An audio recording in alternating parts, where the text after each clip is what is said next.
ಲೋಕಸಭಾ ಚುನಾವಣೆಗೆ ಅಖಾಡ ಸಜ್ಜಾಗಿದ್ದು ರಾಜ್ಯದ 28 ಲೋಕಸಭಾ ಕ್ಷೇತ್ರಗಳಿಗೆ ಕಾಂಗ್ರೆಸ್, ಬಿಜೆಪಿ, ಜೆಡಿಎಸ್ ಮೈತ್ರಿಯು ಅಭ್ಯರ್ಥಿಗಳನ್ನು ಘೋಷಣೆ ಮಾಡಿವೆ. ಸದ್ಯ ಇದರ ಬೆನ್ನಲ್ಲೇ ಬಿಜೆಪಿಯ ಚುನಾವಣಾ ಚಾಣಕ್ಯ ಕೇಂದ್ರದ ಗೃಹ ಮಂತ್ರಿ ಅಮಿತ್ ಶಾ ಅವರು ನಾಳೆ ರಾಜ್ಯಕ್ಕೆ ಆಗಮಿಸಲಿದ್ದಾರೆ.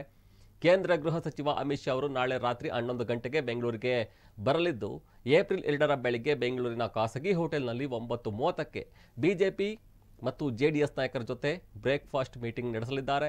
ಮೈತ್ರಿ ನಾಯಕರ ಜೊತೆಗೆ ಪ್ರಸಕ್ತ ಗ್ರೌಂಡ್ ರಿಪೋರ್ಟ್ ಬಗ್ಗೆ ಶಾ ಸಮಾಲೋಚನೆ ಕೂಡ ನಡೆಸಲಿದ್ದಾರೆ.